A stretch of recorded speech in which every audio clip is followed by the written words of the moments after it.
Olá, gente querida do coração verde e amarelo, mais um Jornal Foco do Brasil, compromisso com a verdade.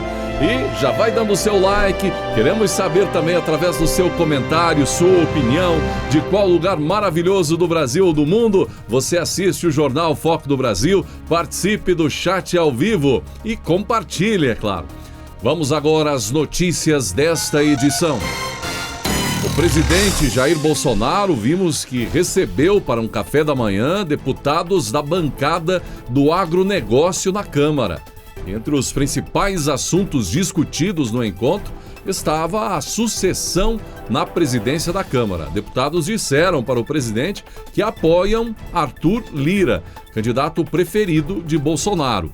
O vice-presidente da Frente Parlamentar da Agropecuária, Neri Geller, PP Mato Grosso, também estava presente, disse acreditar que aproximadamente 80% dos ruralistas estão alinhados ao presidente e ao candidato dele na disputa na Câmara. Era uma preocupação, não é, do presidente Jair Bolsonaro, e recebendo agora essa notícia positiva do vice-presidente dessa frente parlamentar. Em vídeo gravado pela deputada Bia Kicis, que também participou do café, o deputado Nelson Barbudo, PSN Mato Grosso, dizia a Bolsonaro: "Nós do agro somos Arthur Lira, declarado, aberto, e se Deus quiser, venceremos para poder tocar em frente os projetos." Segundo a deputada, 21 congressistas participaram do encontro, todos apoiando Lira. Mas é bom lembrar que a frente conta com 241 deputados. Complementando o encontro, o presidente Jair Bolsonaro falou com jornalistas e teve ao seu lado alguns dos deputados do encontro, entre eles o candidato à presidência da Câmara, declaradamente o preferido por Bolsonaro, o Arthur Lira, que aproveitou o momento e ao lado do presidente falou sobre seu propósito caso seja eleito. E ao lado de Lira e do presidente Bolsonaro também falou Neri Geller, o vice-presidente da Frente Parlamentar da Agropecuária. Então logo a Anvisa aprovou, essa era a minha oposição, né? O pessoal disse que era contra a vacina. Eu era contra a vacina sem passar pela Anvisa. Passou pela Anvisa, eu não tenho mais que discutir, eu tenho que distribuir a vacina. E nós distribuímos no prazo programado um dia antes. Pode ter certeza que a aeronáutica está aí, pronto para servir ao Brasil mais uma vez. E essa vacina amanhã mesmo, se chegar hoje à noite, amanhã mesmo começam a chegar aos seus destinos. Eu não posso obrigar ninguém a tomar vacina, como o governador um tempo atrás falou que ia obrigar. Eu não sou inconsequente a esse ponto. Ela tem que ser voluntária, pelo que tudo indica, segundo a Anvisa, ela vai ajudar aí a que casos graves não ocorram no Brasil quem for vacinado. O que nós alinhamos com o governo, nós temos um projeto de país. Naturalmente, o parlamento tem dado resposta com as agendas de reformas que o governo tem liderado. Nós estamos contemplados com a liderança que os ministros realizam e o parlamento cumpre o seu papel. Nós compreendemos que essa agenda é proativa e positiva para o Brasil, de muita responsabilidade. Nós podemos viver, nos privar de muita coisa, mas de alimentação, não. Então, eu agradeço publicamente o trabalho do homem e da mulher do campo, que não deixou faltar comida para nós e para mais de 1 bilhão de pessoas fora do Brasil. Nós estamos tratando de uma agenda de Brasil, uma agenda de responsabilidade. Isso é mais importante. Nós temos um projeto que não é um projeto do eu, é um projeto pensando no país, e essa é a nossa maturidade. Não temos vaidades aqui de projetos pessoais. Por isso essa agenda, aquilo que for alinhado, alinhamento, tenho certeza que for melhor para o Brasil, para que o parlamento possa estar alinhado com o Palácio do Planalto, com os ministérios, para que possamos construir essa agenda proativa e positiva. Responder de forma objetiva, nós estamos alinhados com o presidente da República, estamos alinhados sim, ao menos 80%, eu sou vice-presidente da Frente Parlamentar da Agropecuária, e 80% da diretoria, isso vocês já checaram, está alinhado com o presidente Bolsonaro e alinhado também com o seu candidato a presidente da Câmara. Então é importante que nós viemos colocar esse apoio, trabalhando para trazer mais apoio ao nosso candidato, que ele possa ser vitorioso, para ajudar nessas pautas que são importantes, licenciamento ambiental, regularização fundiária, que são temas que interessam ao governo, mas que interessam a economia do país. Então é nessa linha que nós também viemos declarar ao presidente Bolsonaro que a frente parlamentar, se não toda ela, mas a grande maioria dos seus membros estão alinhados nesse projeto na presidência da Câmara. A ONU anunciou os países escolhidos para liderar diálogo sobre energia. A ONU anunciou os países escolhidos para liderar o diálogo de alto nível das Nações Unidas sobre energia. E o Brasil foi selecionado como país líder no tema de transição energética, um dos eixos centrais da iniciativa. O diálogo de alto nível sobre energia foi lançado com o objetivo de identificar formas de acelerar o progresso rumo ao objetivo de prover energia limpa, sustentável, confiável e acessível para todos. O Brasil é líder em energias renováveis e detém a mais alta proporção de energia limpa na matriz energética entre as grandes economias mundiais. São 45% versus uma média global de 18%. Com mais de 98% da população conectada à rede elétrica, o país é também exemplo em acesso à energia. A experiência brasileira será posta a serviço dos esforços internacionais durante os debates e iniciativas a serem desenvolvidos nos marcos do diálogo de alto nível sobre energia. Segundo a comunicação do governo federal, a seleção do Brasil como um dos líderes para a transição energética é o reconhecimento dos méritos do país no campo da energia limpa, sustentável e acessível. E é também demonstração de respeito nos foros internacionais de energia, onde o Brasil tem defendido a utilização de ampla gama de soluções para a descarbonização, combinando as vantagens da bioenergia sustentável, hidroeletricidade, energia solar e eólica, além da energia nuclear, em conjunto com fontes fósseis de menor emissão de CO2, como o gás natural. De Brasília, Andréia Luiza Matias. E o ex-presidente Lula, foi infectado pelo coronavírus e dizem que teria sido provavelmente enquanto estava no avião em trânsito rumo a Cuba, onde passou 30 dias para gravar um documentário dirigido por Oliver Stone. Ele já retornou ao Brasil, Lula, A informação é do médico, deputado federal e ex-ministro da Saúde, Alexandre Padilha, que acompanhou o caso desde o início da doença e esteve em contato diário com os médicos cubanos que trataram Lula ao longo de toda a viagem. Padilha disse que Lula agora passa muito bem após 14 dias de isolamento e não precisou ser hospitalizado. Será que tomou aqueles medicamentos alternativos lá em Cuba? Será que ao modo comunista, Lula chegou a compartilhar o corona na ilha? Inclusive, curiosamente, no período em que Lula esteve em Cuba, os casos de Covid-19 na ilha aumentaram consideravelmente. Segundo notícias da TV, Caio Coppola, que atualmente tem participações na TV CNN, teria assinado com a rádio Jovem Pan, de onde está fora desde o fim de 2019. E aí, além da CNN, ele também poderá voltar ao rádio, a Jovem Pan, em 1º de fevereiro. Num primeiro momento, a assessoria da CNN Brasil disse desconhecer qualquer acordo de Caio Coppola com a Jovem Pan e reforça que ele tem contrato de exclusividade até novembro de 2021.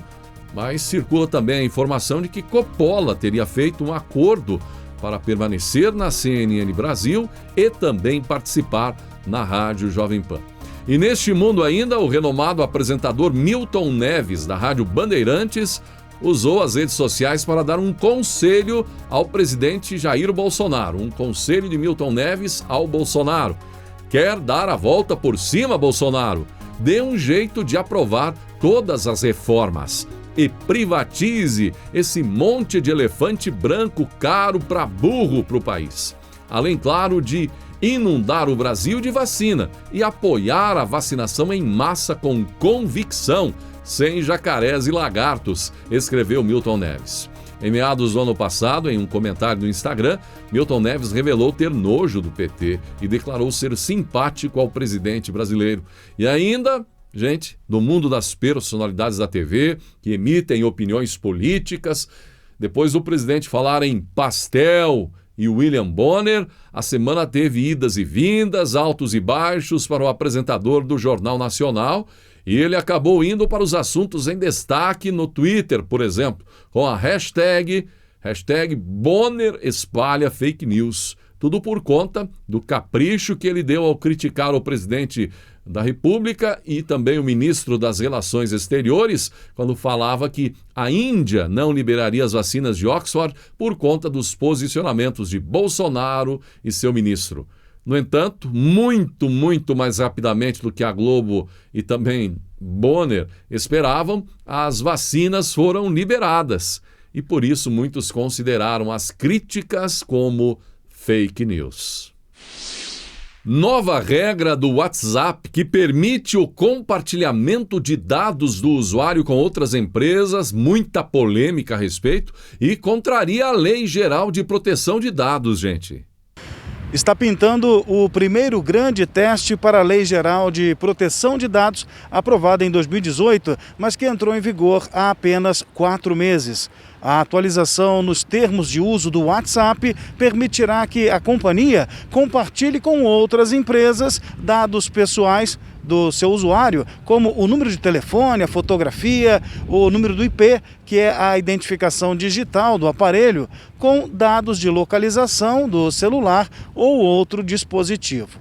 A aceitação dos termos é obrigatória e quem não concordar vai ter que deixar de usar o WhatsApp. Gostou dessa imposição? Eu também não. Alguns juristas têm afirmado que as regras estão em desacordo com a nova legislação.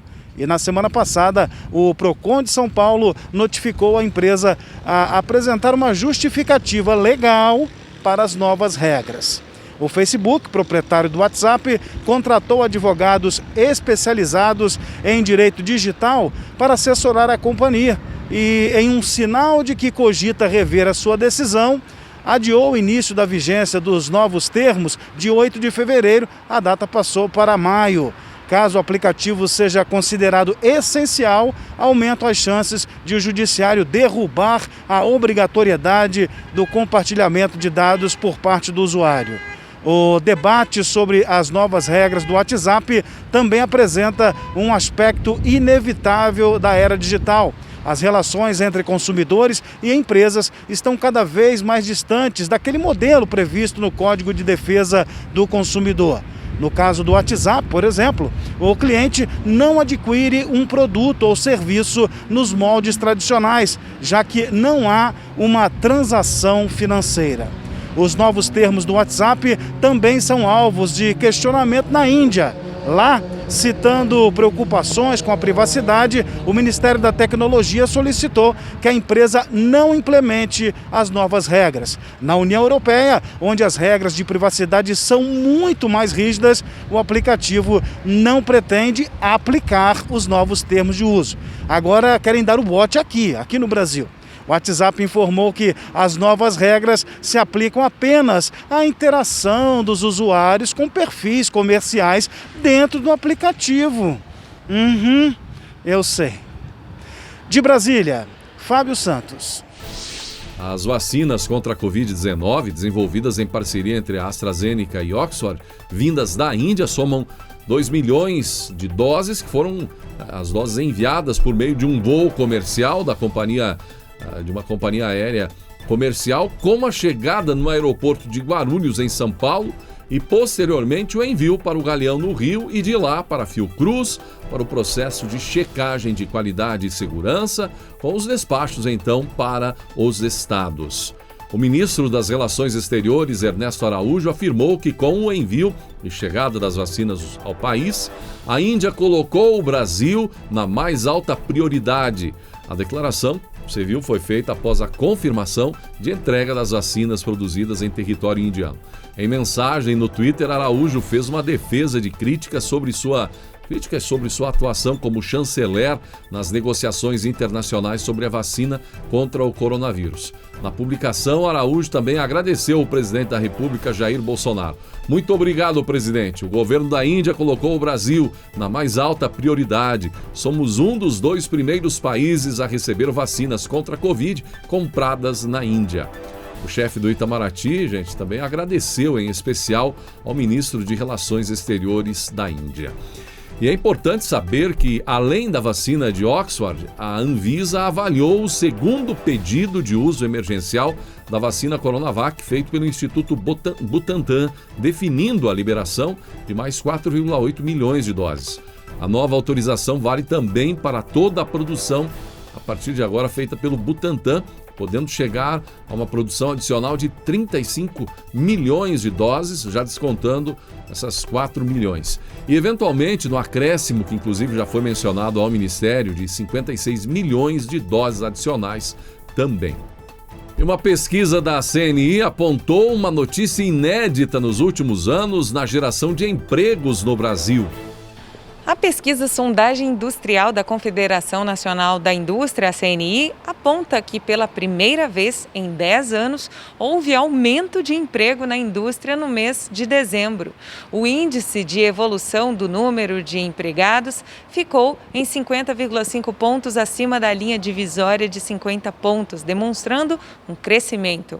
A pesquisa entrevistou 1.887 empresas, sendo 741 de pequeno porte, 669 de médio porte e 447 grandes empresas, entre os dias 4 e 15 de janeiro. O diretor de Desenvolvimento Industrial da CNI, o Carlos Abjaod, disse que tem-se que celebrar o aumento no número de empregos no mês, pois normalmente as contratações só ocorrem na indústria em outubro e novembro. Já a produção não seguiu o mesmo ritmo. A atividade industrial encerrou o ano relativamente forte, embora os sinais de desaceleração já possam ser percebidos. De acordo com a pesquisa, a produção industrial caiu em dezembro de 2020, quebrando uma sequência de 6 meses consecutivos de crescimento. O índice de evolução da produção ficou em 46,8 pontos, abaixo da linha divisória de 50 pontos. Ou seja, reflete na queda da produção na comparação com o mês anterior. Ainda de acordo com a CNI, os estoques continuam abaixo do planejado. Ainda assim, a utilização da capacidade instalada é a maior desde 2013 para o mês. As expectativas seguem otimistas. Inclusive, a intenção de investimento aumentou. Todos os índices de expectativas estão acima da linha divisória de 50 pontos. Em comunicado, a CNI explicou que isso indica que os empresários seguem com expectativa de crescimento nos próximos 6 meses da demanda, da quantidade exportada, do número de empregados e da compra de matérias-primas. E o que você achou dessa, hein? A Ordem dos Advogados do Brasil, que encaminhou uma denúncia contra o presidente Jair Bolsonaro para a Organização de Estados Americanos. A OAB solicitou a apuração de atos praticados pelo governo do Brasil contra os direitos humanos em meio à pandemia de coronavírus. O documento foi assinado pelo presidente da Ordem, Felipe Santa Cruz. O texto diz que o Executivo Federal, consubstanciado nas figuras do presidente da República e do ministro da Saúde, foi diretamente responsável pelo contorno catastrófico que a pandemia assumiu no Brasil. Ainda de acordo com a denúncia, está escrito: em sentido oposto ao que se esperava, as ações ou falta delas, omissões do Estado brasileiro, contribuíram para o agravamento da crise hospitalar que inevitavelmente se instauraria como de fato se instaurou com a pandemia. A Ordem dos Advogados do Brasil quer que seja reconhecido, gente, que o Estado brasileiro violou diferentes artigos da Convenção Americana de Direitos Humanos devido à omissão em solucionar o colapso do sistema de saúde, a opinião da Ordem.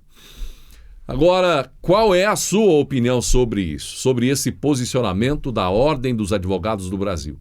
Depois de tantos posicionamentos da Ordem, sobretudo contra o governo Bolsonaro. Sempre contra o governo, sobretudo os que dirigem hoje a OAB.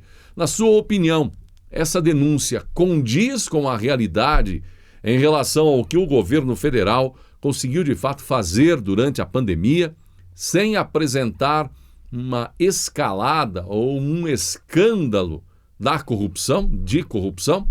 E por que a OAB não faz o mesmo, gente, com os vários governos estaduais, onde os recursos do governo federal foram parar nas mãos de governadores que hoje são investigados por superfaturamento de compra de respiradores, entre outros equipamentos e estruturas vitais para o enfrentamento da pandemia. Então é difícil de confiar em organizações que hoje se dirigem através da politicagem para determinados sentidos. É difícil de acreditar nos oportunistas que estão trabalhando com um único objetivo: levar o povo brasileiro para as ruas para realizar o sonhado impeachment do presidente, para tentar um retorno ao poder. E isso, defesa ao presidente, que você pode fazer ou que alguém pode compreender que seja, não é. É o nosso compromisso com a verdade, porque acreditamos que um processo genuíno, embasado na verdade, teria o povo nas ruas primeiro, e não políticos e lideranças que sonham com a cadeira do presidente, tentando inflamar a opinião pública para levar o povo às ruas. O PSOL entrou na Justiça do Rio de Janeiro com uma ação de danos morais contra o ator Mário Gomes.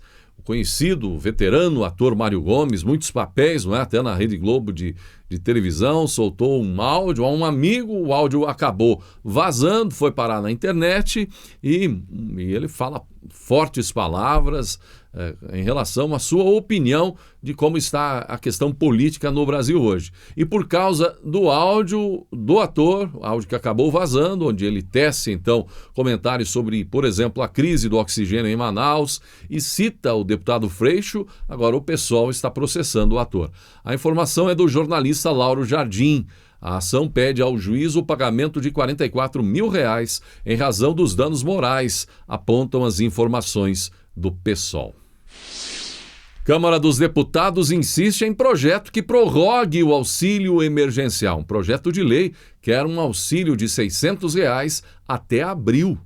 O auxílio foi criado para atender pessoas em situação de vulnerabilidade social durante a emergência de saúde pública provocada pela doença. Pago desde abril de 2020, sendo em 5 primeiras parcelas de 600 e as 4 últimas de 300, o auxílio emergencial acabou extinto em 31 de dezembro do ano passado, juntamente com o fim da vigência do decreto que reconheceu a situação de emergência de saúde no país. Agora o projeto de lei 5.650 do deputado Chiquinho Brazão do Avante, lá do Rio de Janeiro, quer prorrogar o pagamento do auxílio emergencial no valor de R$600 até abril deste ano. O deputado argumenta que o benefício contribui para reduzir o índice de pobreza da população e mantém a atividade econômica no país. Acontece que o STF concedeu liminar no final do ano, onde prorroga medidas sanitárias de enfrentamento à pandemia, mas não prorroga o decreto que reconhece o estado de calamidade pública, nem o pagamento do auxílio emergencial. Então, trocando em miúdos, com o fim do estado de calamidade, o governo volta a ficar submetido às imposições da Lei de Responsabilidade Fiscal, sendo obrigado a cumprir metas de execução do orçamento e limites de endividamento e de gastos com o pessoal, o que reduz sensivelmente os recursos disponíveis para financiar políticas de assistência social e ações emergenciais na saúde e no setor produtivo. Esse esclarecimento ele é válido até para não ficar aquela impressão de que o Palácio do Planalto não faz porque não quer. Regras impostas, sigamos a lei. De Brasília, Fábio Santos.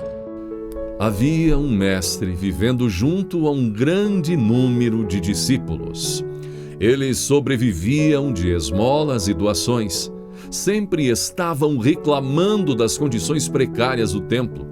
Um dia, o mestre deu a seguinte orientação: vocês devem ir para a cidade e roubar bens que poderão ser vendidos para a arrecadação de dinheiro. Dessa forma, nós seremos capazes de fazer uma boa reforma em nosso templo. Peço que cometam o roubo somente quando ninguém estiver olhando. Eu não quero que ninguém seja pego. Os discípulos ficaram espantados por esse tipo de sugestão um tipo esquisito de sugestão vindo do sábio mestre. Mas desde que todos tinham um maior respeito por ele, não fizeram nenhum protesto. Todos, com exceção de um, foram para a cidade. O sábio mestre se aproximou do rapaz que não quis ir e perguntou-lhe: "Por que você ficou para trás?" O garoto respondeu: "Eu não posso seguir as suas instruções para roubar onde ninguém esteja vendo, mestre. Não importa onde eu vá, eu sempre estarei olhando para mim mesmo. Meus próprios olhos irão me ver roubando." O sábio mestre abraçou o garoto com um sorriso de alegria e disse: "Eu estava somente testando a integridade dos meus estudantes, e você é o único que passou no teste." Após muitos anos, o garoto tornou-se um grande mestre.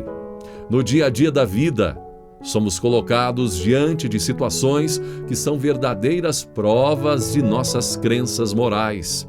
Vencer cada prova vai depender exclusivamente de você. Pense nisso.